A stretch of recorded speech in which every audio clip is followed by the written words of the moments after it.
Faut-il nécessairement se spécialiser pour développer votre activité de coach ou de thérapeute indépendant? C'est la question à laquelle on a cherché à répondre aujourd'hui. Bonjour et bienvenue sur cette chaîne. Si vous ne me connaissez pas, je suis Laure, cofondatrice de l'agence Elona. J'accompagne les coachs et les thérapeutes dans leur développement et dans la création de leur outil de communication pour qu'ils puissent vivre le plus sereinement possible de leur activité.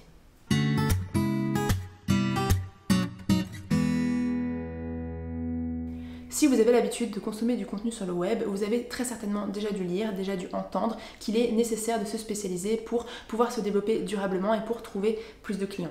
Et il est vrai que même si ce n'est pas forcément indispensable, ce n'est pas une vérité absolue parce que ça va dépendre de plusieurs facteurs, vous spécialiser peut grandement vous aider à accélérer votre développement, surtout si vous êtes dans une période où vous stagnez un petit peu ou que vous commencez de zéro et que vous n'avez quasiment pas de clientèle. Alors pourquoi? Simplement parce qu'en vous spécialisant sur une niche, vous allez finalement choisir de vous adresser qu'à une petite portion de votre marché et ça va vous permettre plusieurs choses. Un, ça va vous permettre de vous différencier parce que malheureusement ou heureusement selon le point de vue, il y a de plus en plus de thérapeutes et de coachs qui exercent en France. C'est un marché en pleine expansion et les tendances montrent que ça ne va pas s'arrêter. Ça ne doit pas pour autant vous effrayer parce que la demande est aussi en hausse. Ça veut simplement dire qu'en fait là où dans un rayon de 25 km par exemple, on avait avant 1 ou 2 sophrologues, aujourd'hui on va en avoir 2 voire 3 fois plus. Et la première conséquence de ça, c'est qu'aujourd'hui le client va avoir le choix. Là où avant il y avait 1 ou 2 professionnels, il allait où il pouvait, maintenant il va faire cette décision sur plusieurs critères. Et ces critères, si tout le monde propose la même chose, si tout le monde dit la même chose et parle de la même façon, ça va être des critères très pratiques, peut-être le prix, peut-être la localisation, donc beaucoup de critères que vous ne maîtrisez pas, ou peut-être un peu simplement le hasard. Alors que si vous vous spécialisez, vous vous différenciez déjà à cette première étape et vous avez beaucoup plus de chances d'être choisi. Un exemple tout bête, vous êtes sophrologue spécialisé dans les troubles du sommeil et quelqu'un cherche justement un sophrologue pour régler cette problématique. Cette personne a beaucoup plus de chances de venir chez vous que quelqu'un d'autre qui n'est pas spécialisé sur cette problématique. Même si vous êtes un peu plus cher, même si vous êtes un peu plus loin, parce qu'elle aura l'impression que vous avez plus de chances de savoir l'aider. Pour autant, si quelqu'un cherche cette fois-ci un sophrologue pour des problèmes liés au stress, ça ne va pas l'empêcher de venir vers vous. À moins qu'il y ait quelqu'un d'autre qui soit spécialisé, il va prendre sa décision sur d'autres critères, comme si vous n'étiez pas spécialisé. Donc voilà, la spécialisation va vraiment multiplier vos chances d'être choisi sans pour autant vous fermer de porte.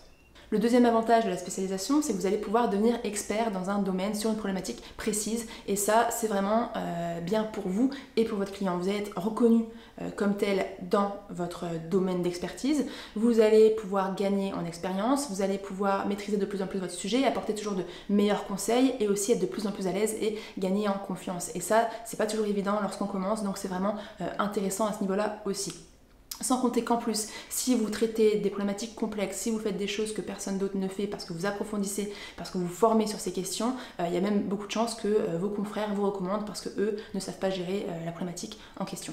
En plus, accessoirement, en devenant expert d'un domaine, à terme, vous allez pouvoir, si vous le souhaitez, justifier une augmentation de tarifs parce que vous allez apporter plus de valeur, parce que vous allez être plus efficace, parce que vous allez faire quelque chose que personne d'autre ne fait et que vous allez pouvoir garantir à votre client vraiment la résolution de sa problématique. Voilà, donc à ce niveau-là, c'est aussi très intéressant. Le troisième avantage de la spécialisation, c'est que vous allez pouvoir communiquer beaucoup plus facilement, que ce soit dans la rédaction de votre site web, pour vos réseaux sociaux, lorsque vous rencontrez quelqu'un de nouveau, pour vous présenter lors d'un événement, lors d'une conférence, vraiment vous spécialiser va vous simplifier la vie parce que vous allez savoir exactement quoi dire et à qui vous le dites.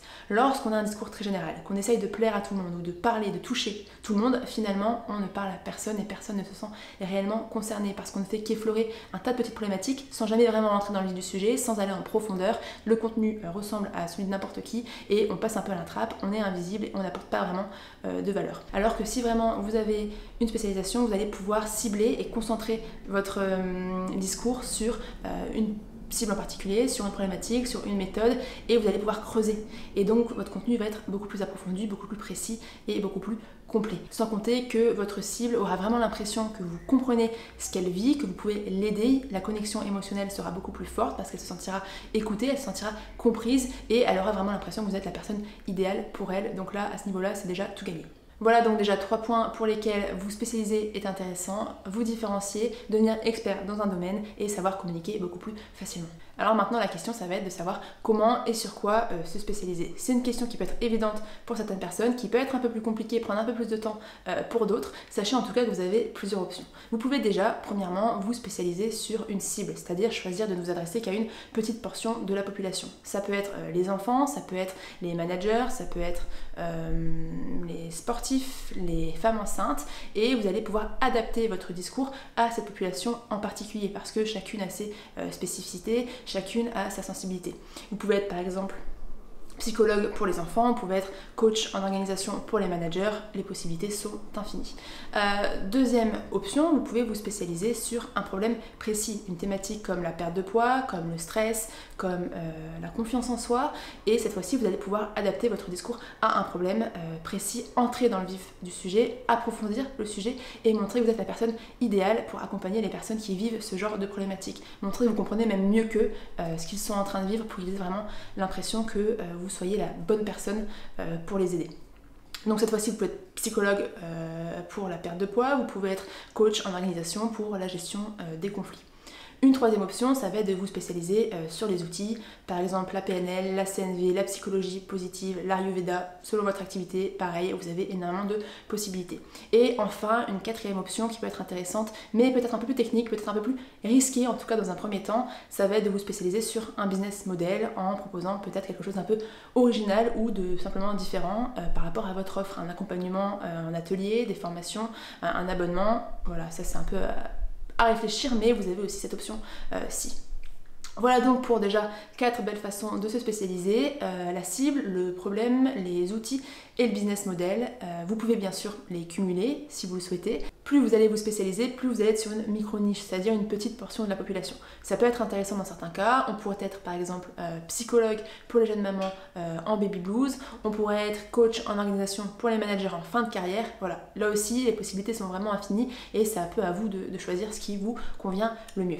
Juste 3 points que je voulais aborder avant de terminer cette vidéo, 3 points relatifs à la spécialisation et 3 points qui me semblent importants de garder en tête. Le premier étant que vous spécialiser, ce n'est pas vous fermer. Ça peut faire un peu peur, on peut se dire j'ai pas assez de clients aujourd'hui, si je me spécialise j'en aurai encore moins. Ce n'est pas vrai et se spécialiser ce n'est pas dire forcément je ne m'occupe que des enfants et je refuse tout autre type de clientèle. C'est une option si vous le voulez, mais ce n'est pas ça. C'est simplement se dire j'approfondis une problématique, j'approfondis une cible pour comme je l'ai déjà dit, devenir expert et pour vraiment attirer cette cible en particulier. Le deuxième point important, c'est bien sûr de vérifier qu'il y ait de la demande. Si vous vous installez dans une ville où il n'y a que des retraités et que vous choisissez de cibler par exemple les sportifs ou les jeunes parents, si cette population n'est pas dans cette zone, effectivement ça va être difficile. De la même façon, ne choisissez pas la même spécialité qu'un concurrent, ce n'est ni sympa pour lui ni pour vous, vous allez vous cannibaliser alors que vous avez tout intérêt à vous compléter pour pouvoir potentiellement travailler ensemble. Et enfin, troisième point, votre spécialisation n'est pas forcément définitive. Là aussi, ça peut être un peu effrayant. Est-ce que dans 5, 10, 20 ans, j'aurai encore envie de traiter cette même problématique ?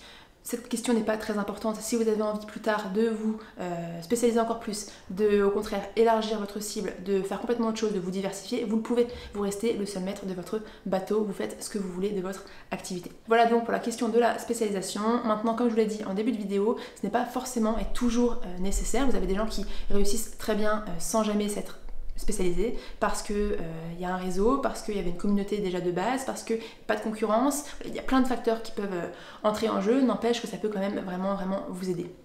Et aussi, la spécialisation n'est pas adaptée à toutes les activités et surtout adaptée à tout le monde. Si vous n'avez vraiment pas envie de vous spécialiser, si vous avez envie de rester général, vous n'avez aucune idée de ce que vous voulez faire si vous avez à vous spécialiser, ne le faites pas, n'y allez pas à contre-cœur, ne vous forcez pas, vous allez être frustré. Il y a plein d'autres façons aussi de se différencier. On peut penser par exemple au personal branding, c'est-à-dire à votre personnalité. C'est une technique qui fonctionne aussi très bien, mais qui demande de se mettre en avant, de parler de soi, de s'exposer, et ça, tout le monde n'en a pas non plus envie.